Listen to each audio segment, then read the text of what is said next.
No almoço de domingo, minha nora segurou meu braço com firmeza, seus dedos duros como garras, e disse num tom baixo, mas carregado de veneno: Você não vai se sentar à mesa. Vá limpar a casa, e depois, se sobrar alguma coisa, poderá comer as sobras. Colocou um prato diante de mim, não de porcelana, não daqueles que ela sempre exibia para impressionar os convidados, mas um prato barato, de plástico, que parecia mais um insulto do que um gesto de hospitalidade. Fiquei imóvel por um instante, sentindo o sangue pulsar em minhas têmporas. Peguei o prato, coloquei de lado sem dizer palavra e tirei o telefone da bolsa. Marquei um número que conhecia bem. Do outro lado da linha, uma voz profissional respondeu. Quando Alison, minha nora, reconheceu, perdeu o controle. Vi o pânico brotar em seu rosto perfeito, como uma rachadura no vidro cristalino que ela tanto se esforçava para mostrar ao mundo. Meu nome é Francisca. Tenho 64 anos. Nunca pensei que viveria para ser humilhada dentro da casa do meu filho. Sempre imaginei que velhice significaria respeito, consideração, talvez até reconhecimento pelos anos de dedicação e sacrifícios. Mas ali estava eu, tratada pior do que uma estranha qualquer na rua. Naquele domingo, quando estacionei o carro em frente à casa de Marcos, senti um aperto estranho no estômago, como se meu corpo tivesse pressentido o que estava prestes a acontecer. O relógio marcava 11h30 da manhã. O sol brilhava intenso, com aquele calor típico dos domingos de verão que parecem suspender o tempo. Eu levava comigo um prato grande, cuidadosamente embrulhado. Meu famoso bolo de maçã. Marcos adorava desde menino. Passei a manhã inteira preparando. Escolhi as maçãs mais frescas do mercado, pesei a canela com o cuidado de quem segura uma herança de família. A receita viera da minha mãe, e sempre que o fazia, era como se um pedaço dela estivesse presente comigo. Era a minha forma de dizer, eu te amo. Talvez eu não tivesse coragem de pronunciar essas palavras com frequência, mas o gesto de cozinhar era o meu idioma secreto. E, mesmo assim, dentro daquela casa, cada vez mais essas expressões de amor eram ignoradas, como se não tivessem valor algum. Toquei a campainha e ouvi passos rápidos do outro lado. Quando a porta se abriu, lá estava ela. Alison. 8 anos como minha nora. 8 anos que me pareceram uma batalha silenciosa. Vestia-se impecavelmente de creme, os cabelos loiros em ondas perfeitamente arrumadas, a maquiagem sutil escondendo cada traço humano, como se fosse uma boneca de porcelana. E aquele sorriso, sempre o mesmo, educado, ensaiado, mas vazio. Olá, Francisca, disse, com a doçura artificial que usava quando havia testemunhas. Entre, por favor. Atravessei a porta com o bolo entre as mãos. O peso que sentia não vinha da sobremesa, mas do desconforto que já me era familiar. Da sala de jantar vinham vozes, risos, conversas animadas. A família dela toda reunida, já sentada à mesa. Eu era a única que ainda não tinha lugar. Deixe que eu ajudo com isso, disse Alison, pegando o prato das minhas mãos sem olhar para ele. Colocou-o sobre a mesinha de entrada, como se fosse um objeto sem importância, uma bagagem esquecida. Fiz menção de seguir em direção ao jantar, mas senti sua mão apertar meu braço com força inesperada. Espere. A voz dela mudou. A melodia doce se dissipou, revelando um tom cortante, frio. O que houve? Perguntei surpresa. Ela se aproximou, os olhos sem brilho algum. Você não vai se sentar à mesa hoje. Vai arrumar a casa. Se sobrar comida, poderá comer depois. As palavras caíram entre nós como pedras atiradas contra vidro. Senti meu coração acelerar, minha respiração ficar presa no peito. Isso é ridículo, Alison. Marcos é meu filho. Marcos está ocupado, interrompeu seca. Esta é minha casa. Minhas regras. Virou-se e foi até a cozinha. Voltou logo em seguida com um prato infantil de plástico. Pressionou-o contra meu peito com tanta força que fui obrigada a segurá-lo. Aqui, para mais tarde. Se comportar. Olhei-a nos olhos. Vi tudo o que tinha me recusado a enxergar ao longo dos anos. O desprezo, o asco, o prazer cruel de me reduzir a nada. Foi nesse momento que algo dentro de mim se partiu. Não foi barulhento. Não foi visível. Foi uma ruptura silenciosa e profunda, como o gelo que cede sob os pés num lago congelado. Algo irreversível. Coloquei o prato sobre a mesinha, ao lado do meu bolo ignorado. Minhas mãos tremiam, mas não de medo. Era outro tipo de tremor, uma força que estivera adormecida por tempo demais. Tirei meu celular e disquei. "O que está fazendo?" perguntou Ellison, e pela primeira vez ouvi incerteza em sua voz. O telefone tocou uma vez, duas. "Francisca, desligue esse telefone", disse, mas havia nervosismo na ordem. Na terceira, alguém atendeu. "Escritório da doutora Morrison, bom dia. Aqui é Francisca Holloway. Creio que chegou o momento de prosseguirmos com o que conversamos." Vi o rosto de Ellison se transformar. Confusão, reconhecimento, depois pânico. É a advogada", murmurou sem cor no rosto. "Por que você está falando com ela?" "Sim, às 3 da tarde está perfeito. Traga toda a documentação." Continuei sem tirar os olhos dela. "Desligue isso agora mesmo!" gritou sem mais máscaras. Desliguei calmamente e guardei o celular. O silêncio que se seguiu era tão denso que quase sufocava. "O que foi que você fez?" perguntou ela, trêmula. Olhei-a sem suavidade, sem fingimento, sem o desejo de manter a paz que me guiara por anos. O que deveria ter feito há muito tempo. Na sala, as vozes dos convidados seguiam em risos e conversas. Ninguém imaginava o que acontecia no corredor. Ninguém sabia que algo essencial tinha mudado para sempre. A mulher que se calava, que aceitava humilhações, que sorria para preservar uma falsa harmonia, havia desaparecido. E Ellison acabava de descobrir isso da maneira mais amarga. Marcos sempre sonhou com arquitetura. Desde criança, desenhava casas em cadernos de matemática, inventava fachadas impossíveis, equilibrava livros como se fossem prédios em miniatura. Quando entrou na Universidade da Virgínia, parecia que todo o meu esforço, todos os anos de trabalho árduo, tinham valido a pena. Foram anos bons, anos em que ainda éramos apenas nós dois contra o mundo. Ele me ligava todas as semanas. Falávamos por horas, sobre as aulas, os professores exigentes, os projetos que o faziam perder noites de sono. Nas férias, voltava para casa e retomávamos nossos rituais. Cozinhávamos juntos. Ele ainda insistia em cortar as maçãs para o bolo, mesmo sem nunca acertar no tamanho das fatias. Assistíamos filmes antigos, ríamos até tarde. Eu sentia que, apesar de tudo, nossa ligação permanecia inquebrável. Foi então que ele conheceu Ellison. Ela estudava design de interiores, 2 anos mais nova que Marcos. A primeira vez que a vi, lembro-me de sentir um frio estranho na espinha. Era bonita, educada e carregava um tipo de confiança que eu jamais tivera. Sorria muito, mas havia uma frieza calculada em seus olhos. "Mamãe, acho que é ela", disse Marcos naquela noite, mal conseguindo esconder a euforia. "Acho que vou me casar com ela." Olhei para o brilho nos olhos do meu filho e engoli as pequenas dúvidas que martelavam em mim. Guardei para mim a sensação incômoda de quando Ellison me examinara de cima a baixo, avaliando cada detalhe da minha roupa, da minha postura. Lembro até hoje do comentário dela, acompanhado de um sorrisinho. "Que vestido interessante. Vintage, não é? Deve ter muita história." Não foi cruel, mas havia algo na entonação, algo que me deixou desconfortável.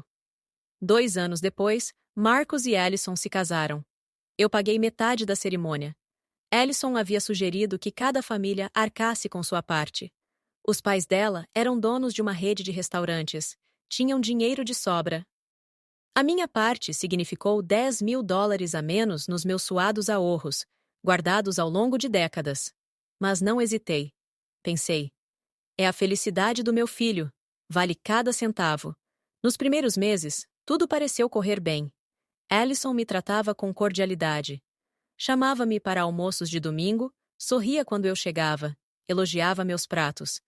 Eu acreditava que, talvez, minhas desconfianças iniciais não passassem de imaginação. Mas, pouco a pouco, quase sem que eu percebesse, As coisas começaram a mudar. Primeiro foram as ligações. Marcos, que antes me telefonava toda semana, passou a ser breve. Estou ocupado, mamãe. Depois ligo. Esse depois começou a durar dias, depois semanas. Depois foram as visitas. Mamãe, não pode aparecer sem avisar. Ellison gosta de preparar a casa para receber convidados. Convidados. Eu nunca tinha me visto como convidada na vida do meu próprio filho. Vieram então os comentários. Sempre dela. Sempre com um sorriso doce, mas com espinhos escondidos. Francisca, essa blusa é um pouco chamativa. Na sua idade, talvez algo mais discreto fosse melhor. Marcos, diga à sua mãe que não precisa trazer sobremesa sempre. Você sabe que estamos cuidando da alimentação. Ai, Francisca, ainda trabalha naquele escritório? Pensei que já tivesse se aposentado.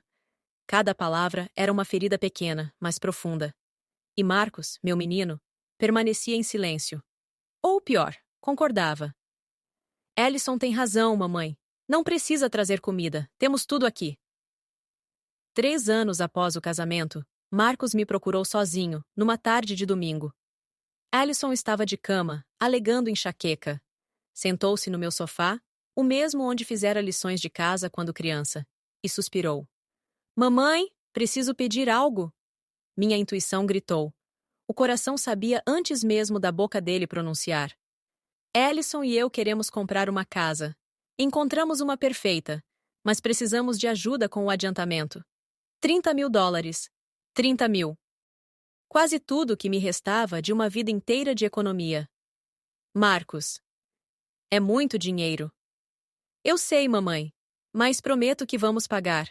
Posso assinar um documento com juros. É um investimento no nosso futuro. Pense nos netos que um dia terá. Olhei para o rosto dele. A mesma criança que um dia chorei para consolar. O mesmo menino que levava lancheiras com bilhetinhos meus na escola. Vi nos olhos dele a convicção de que estava me pedindo algo justo. Ellison sabe que você está me pedindo isso? Ele hesitou, e a pausa disse tudo. Foi ideia dela. Disse que somos família. Família se ajuda. Assinei o cheque naquela noite. $30.000. Marcos assinou a nota promissória. Nunca vi um único pagamento. 2 anos depois, ele voltou. Minha firma precisa de capital. Só 15 mil. É meu sonho, mamãe. Você sempre me apoiou. Esse é o último empurrão. Dei. Minha conta de poupança ficou praticamente vazia. As visitas se tornaram cada vez mais raras. Os convites para os domingos quase desapareceram. Sempre havia uma desculpa. Os pais de Ellison vêm nos visitar. Temos compromissos sociais. Precisamos de tempo para nós. Tornei-me invisível.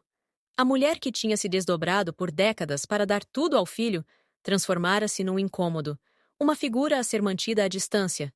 E o pior, Marcos permitia. Ele, que eu criei para defender o certo, escolhia a paz cômoda, o silêncio. Até aquele domingo. O domingo em que Ellison achou que podia me humilhar sem consequências. Ela não sabia de uma coisa. Ninguém sabia. Aquela casa, comprada com os meus 30 mil, nunca foi transferida completamente para o nome deles. Eu constava como coproprietária. O advogado que cuidou da transação era amigo de Robert, meu falecido marido. Ele me disse: Francisca, proteja-se, só por precaução. E os 15 mil para a firma de Marcos? Também estavam registrados como empréstimo legal, com juros anuais e consequências em caso de não pagamento. Durante anos, guardei os papéis numa caixa de segurança, dizendo a mim mesma que nunca os usaria. Afinal, família não precisava de documentos. Mas, naquele domingo, com um prato de plástico contra meu peito e o desprezo de Ellison me queimando os olhos, compreendi finalmente. Não era a família que havia falhado comigo. Eu tinha falhado comigo mesma por permitir. Marcos apareceu no corredor ainda mastigando, um guardanapo na mão. Parou ao nos ver frente a frente. Seus olhos foram de mim para Ellison, inquietos, tentando decifrar. O que está acontecendo? Perguntou, genuinamente confuso. Ellison foi rápida. Endireitou os ombros, ajeitou o cabelo como quem recoloca uma máscara. Nada, querido. Sua mãe e eu só estávamos conversando. Ele olhou para mim, esperando confirmação. Mas naquele instante, eu soube. Nunca mais iria mentir para proteger a paz dos outros. Sua esposa acabou de me dizer que eu não poderia sentar à mesa. Minha voz soou clara, mais firme do que eu esperava. Ordenou que eu limpasse a casa e, se sobrar comida, posso comer as sobras. As palavras atingiram Marcos em cheio. Ele abriu a boca, mas nenhum som saiu. Parecia que tentava encaixar o que ouvira com a imagem idealizada que mantinha da esposa. Isso não pode ser verdade, murmurou, voltando-se para Ellison. Ela soltou uma risada nervosa. Estava brincando, Marcos. Sua mãe não entende meu senso de humor. Sempre tão sensível. Não era brincadeira, rebati de imediato. Isso acontece há anos. Hoje, ela apenas foi descuidada o suficiente para mostrar na sua frente. Marcos passou as mãos pelos cabelos, aquele gesto automático que fazia desde menino quando estava sobrecarregado. Mamãe, isso deve ser um mal-entendido. Mal-entendido? Interrompi, a voz subindo. Quantas vezes ela me afastou de você? Quantas vezes zombou da minha roupa, do meu trabalho, da minha idade? Quantas vezes te convenceu de que eu era um peso e você? Você escolheu acreditar? Isso não é justo. Cortou Ellison, elevando o tom.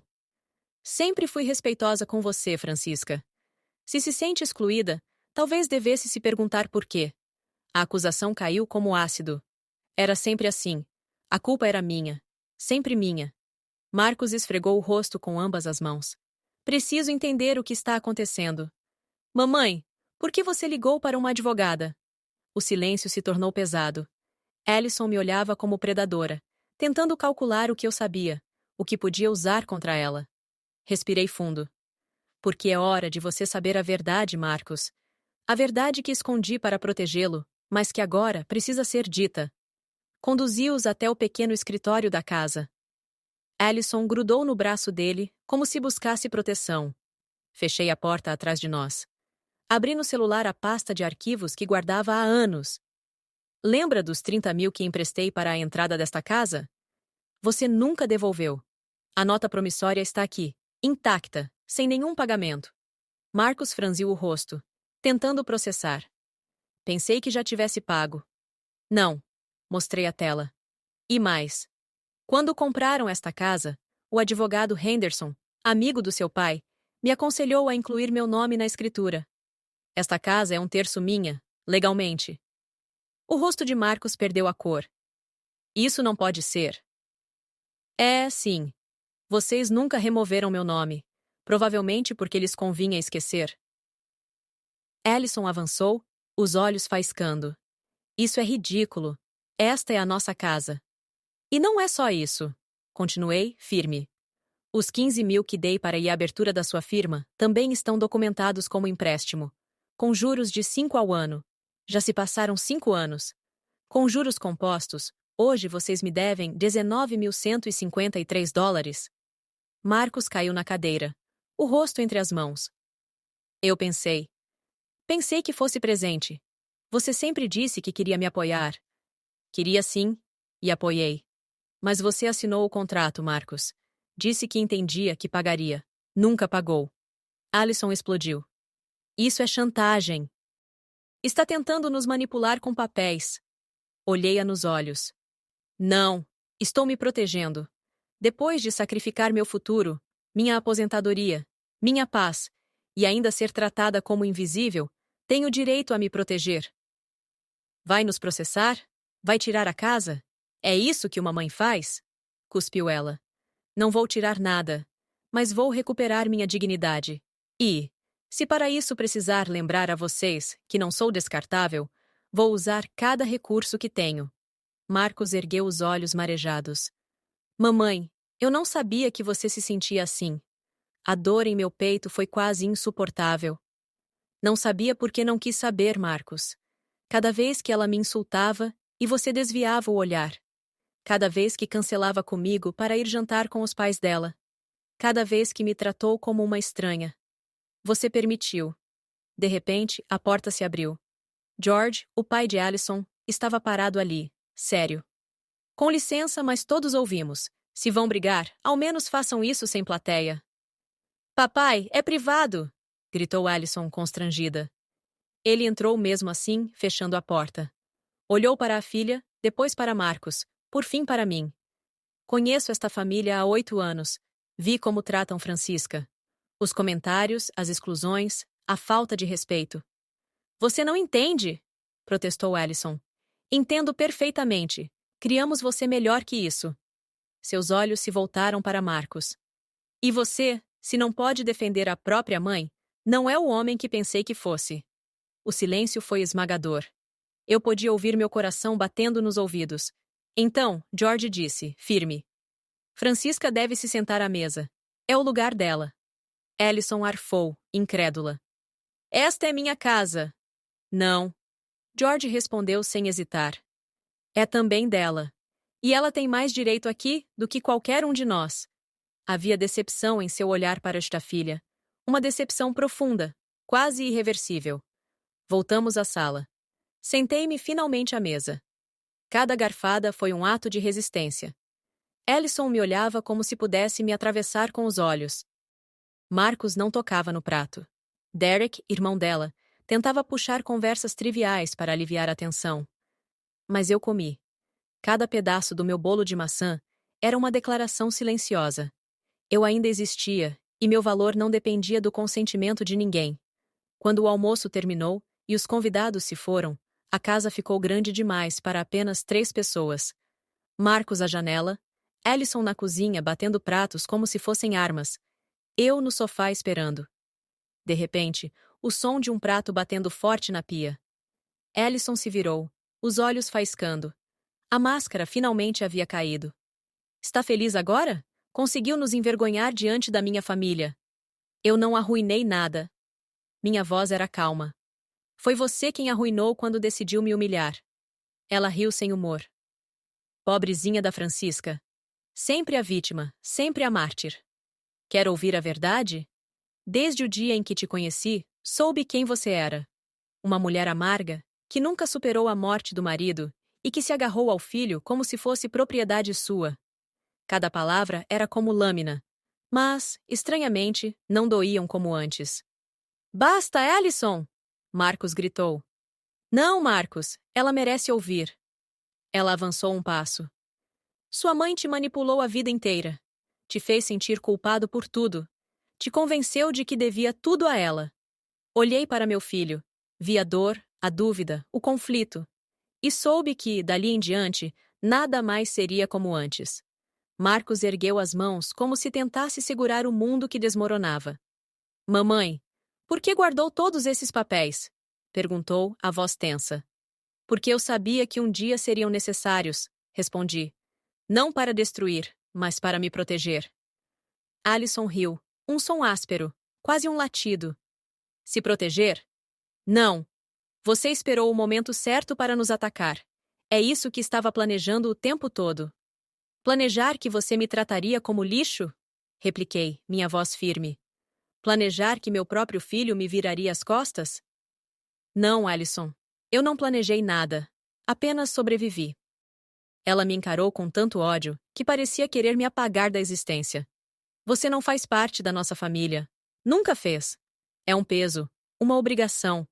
Seria melhor se desaparecesse da nossa vida.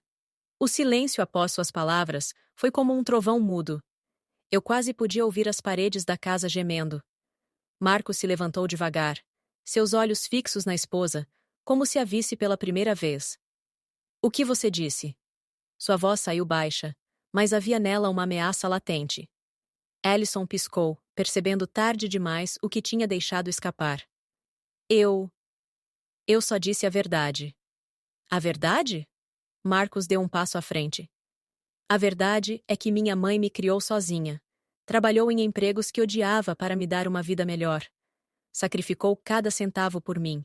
E você, Allison? Você a humilhou. Você a diminuiu. Você a envenenou contra mim. E eu, cego, permiti.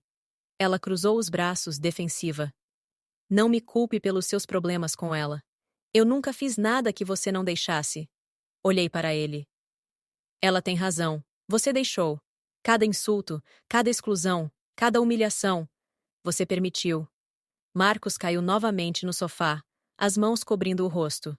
Eu sinto muito, murmurou, a voz abafada. Deus, como eu sinto.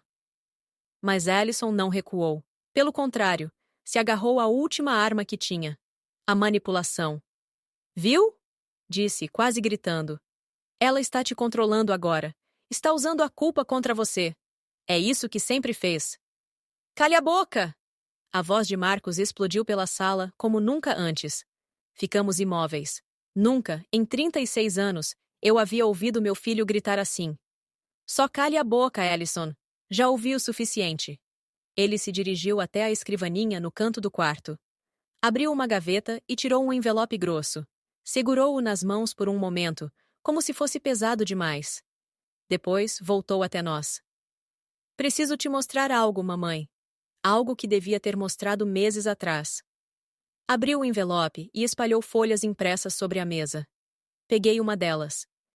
Mensagens de texto, datadas dos últimos 2 anos. Li devagar, cada palavra queimando.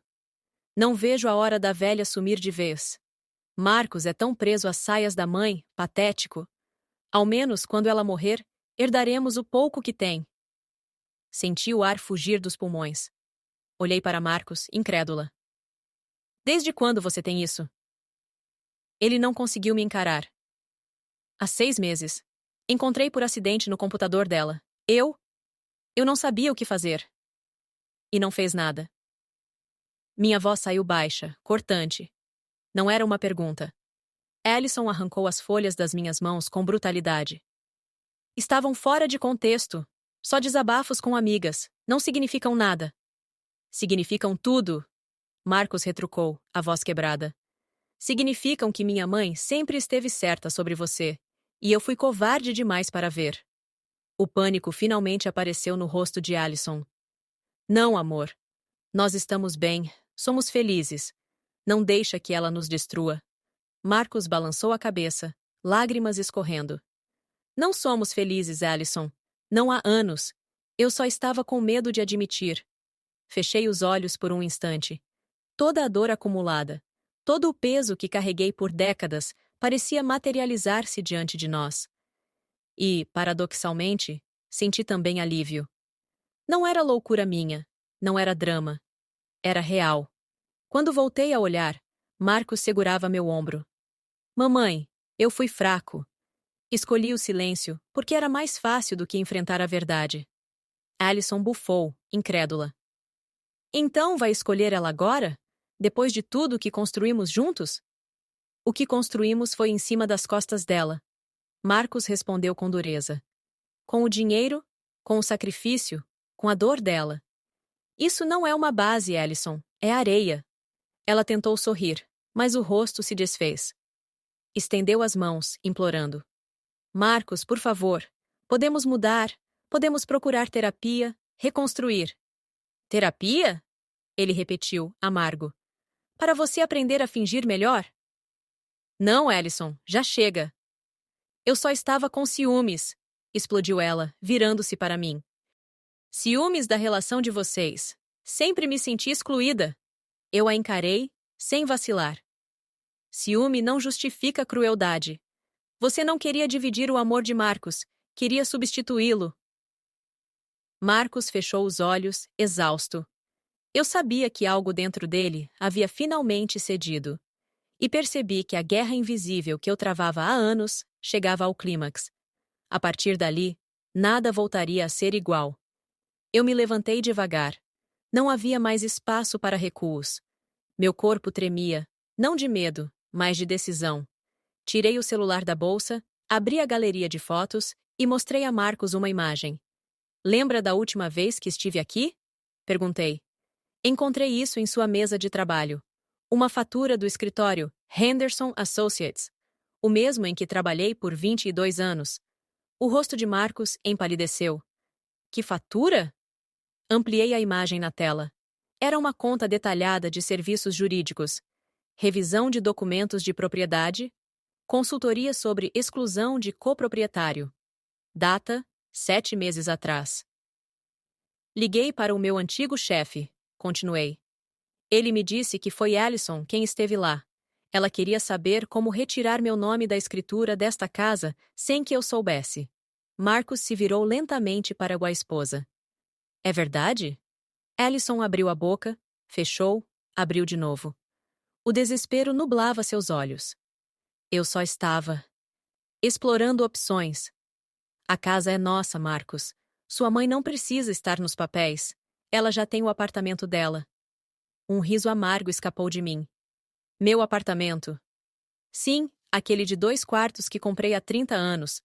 Onde ainda tenho os mesmos móveis gastos, porque cada centavo a mais foi para você, Marcos. Para a sua educação, para o seu negócio, para a sua vida. Mamãe.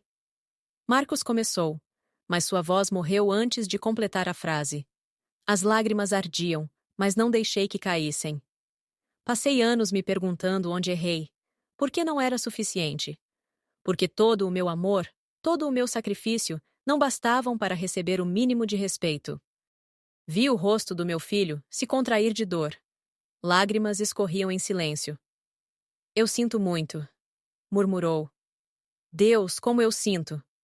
Ellison tentou ainda uma última cartada. Não vê, Marcos? Ela está te manipulando? Quer que você sinta culpa para separar a gente? Eu me virei para ela firme. Não vou mais permitir que me pinte como vilã. Você tentou me roubar legalmente. Sonhou com a minha morte para herdar o pouco que tenho. E ainda ousa me chamar de manipuladora? Marcos limpou o rosto com o dorso da mão. Sua expressão era de um homem despedaçado. O que você quer que eu faça, mamãe? Diga. Eu faço. Olhei para ele.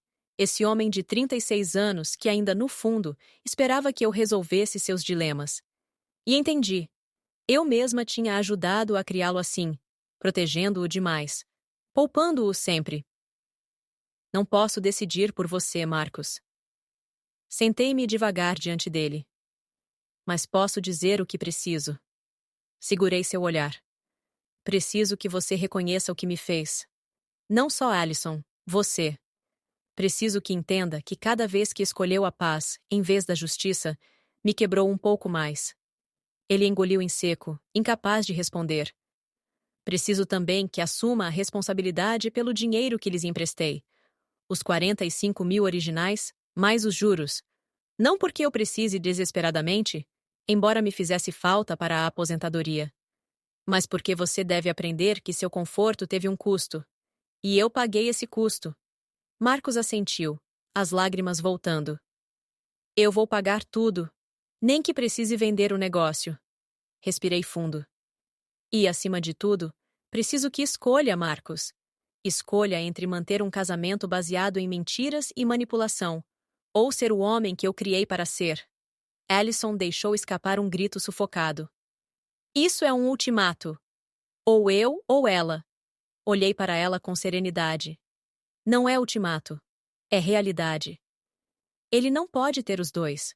Não pode ter uma esposa que me despreza e, ao mesmo tempo, ter uma relação comigo. Não mais. Marcos se levantou, começou a andar em círculos, as mãos nos cabelos. Tremia. Preciso de tempo.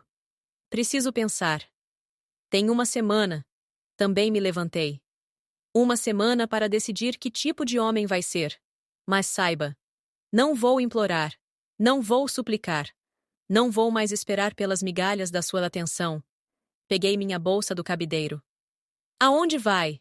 Ele perguntou, a voz infantil assustada. Para a minha casa, respondi firme. O apartamento que comprei com o meu próprio dinheiro. Onde ninguém me diz onde sentar, ou o que posso comer. Francisca, espere. Ellison deu um passo em minha direção. Podemos resolver como família. Virei-me para ela uma última vez. Você e eu nunca fomos família, Ellison. Eu era apenas um obstáculo no seu caminho.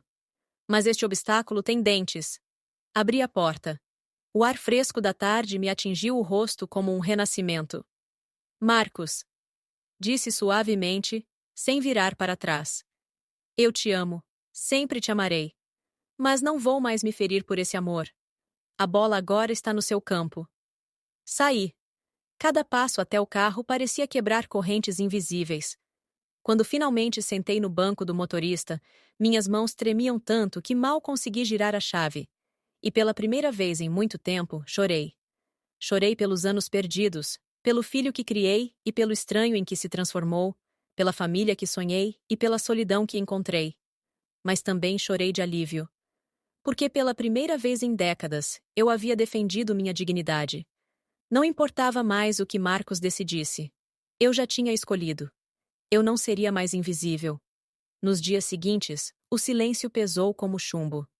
A semana que dei a Marcos passou lenta, arrastada.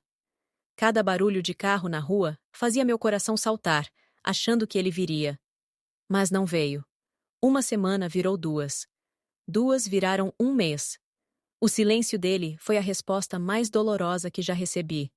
No começo, quase não dormia. Acordava de madrugada, sentava-me na poltrona com uma xícara de café frio e pensava em tudo o que poderia ter feito diferente. Minha mente girava em círculos. Será que fui dura demais? Será que exigi demais? Mas no fundo, eu sabia. Eu não tinha exigido nada além de respeito. Depois de 6 semanas, numa tarde de terça-feira, o interfone tocou. Meu coração disparou.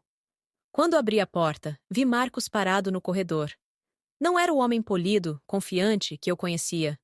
Era uma sombra. Tinha olheiras profundas, roupas amarrotadas. Havia emagrecido. Parecia alguém que carregava semanas de insônia. Oi, mamãe, disse. E a voz quebrou na última palavra. Não o deixei entrar imediatamente. Fiquei olhando, como se precisasse confirmar quem estava diante de mim. O que você precisa, Marcos? Ele engoliu em seco. Preciso falar com você. Por favor. Afastei-me da porta. Ele entrou e, de repente, parecia pequeno sentado no mesmo sofá onde um dia fizera a lição de casa, onde ríamos de filmes antigos, onde eu lhe disse que o pai havia morrido. Me divorciei de Alison. Foram as primeiras palavras que disse. Os papéis estão assinados. Acabou. Senti algo mexer dentro de mim, mas não era alívio. Era tristeza. Tristeza por vê-lo despedaçado, não importando quem havia causado aquilo. E como se sente? Perguntei. Ele riu sem humor, um som amargo. Como um idiota. Como alguém que perdeu 8 anos da vida, com alguém que nunca o amou de verdade. Levantou o rosto, os olhos vermelhos. Mas, mais do que isso, me sinto como um filho que perdeu a própria mãe por covardia. Tentei dizer algo, mas ele ergueu a mão. Não, deixa eu terminar. Estou em terapia, 3 vezes por semana. Tentando entender como fui tão cego, tão fraco. Minha terapeuta me fez ver algo. Parte de mim sempre soube. Sempre vi os comentários, o desprezo, as exclusões. Só que era mais fácil perder você do que enfrentar Alison. As palavras doeram, mas eram verdadeiras. Eu já havia aceitado. Marcos respirou fundo, e as lágrimas voltaram. Eu devia ter te defendido desde o primeiro insulto, mas não fiz, e agora tenho que viver com isso. Ele tirou um envelope da bolsa. Vendi a casa. Peguei minha parte e te transferi $52.300. O empréstimo original mais todos os juros. Não posso devolver os anos, mamãe. Nem a dignidade que tirei de você. Mas posso começar a pagar minhas dívidas. Olhei para meu filho. Despedaçado, sim. Mas, pela primeira vez em muito tempo, honesto. E no meu peito nasceu algo que eu não esperava. Esperança.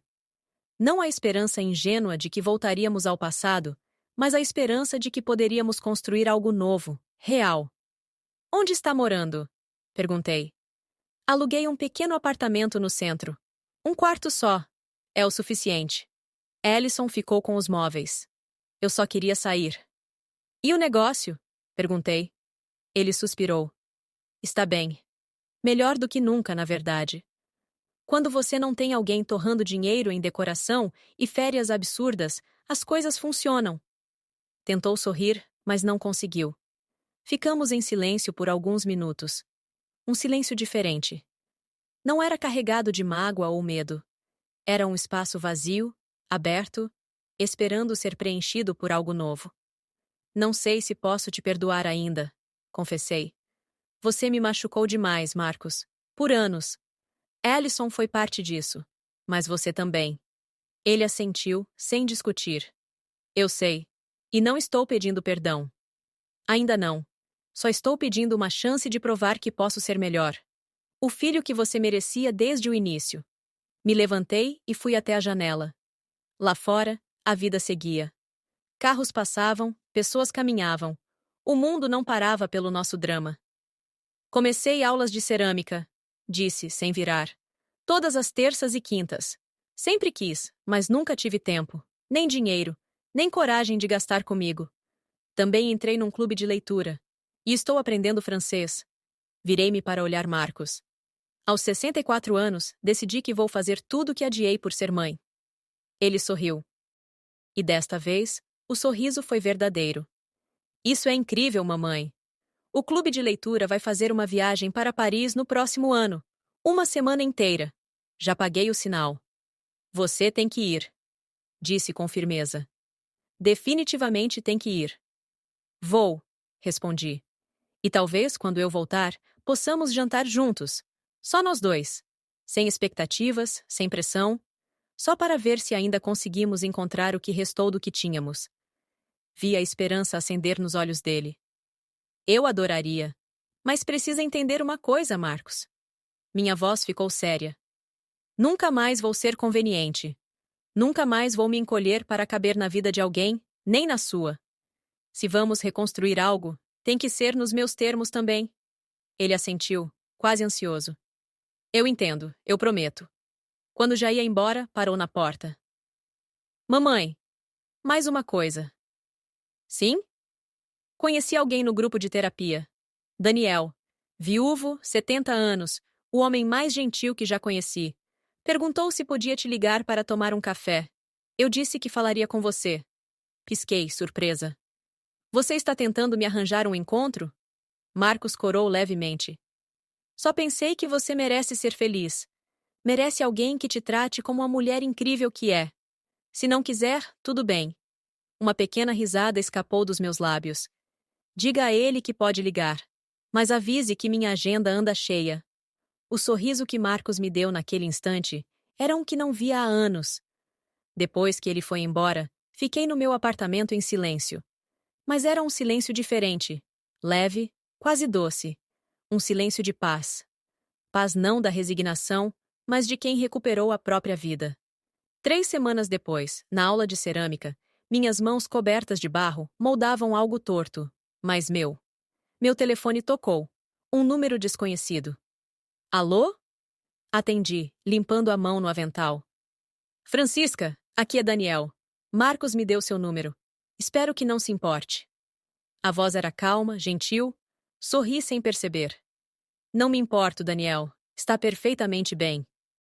Enquanto conversávamos, enquanto ele me fazia rir com uma história do neto, compreendi. Minha vida não tinha acabado quando Marcos escolheu o silêncio. Nem quando Allison mostrou sua verdadeira face. Nem quando decidi me defender. Minha vida estava finalmente começando. Naquela noite, sentei no meu pequeno balcão com uma taça de vinho. Vinho que comprei porque quis, não porque estava em promoção. Olhei as estrelas surgindo no céu e recebi uma mensagem. Obrigado por me dar outra chance, mamãe. Te amo. Respirei fundo antes de responder. Eu também te amo, mas, desta vez, esse amor inclui amar a mim mesma. Sorri. Porque aos 64 anos, eu finalmente aprendera a lição mais importante. Ninguém pode me tornar invisível.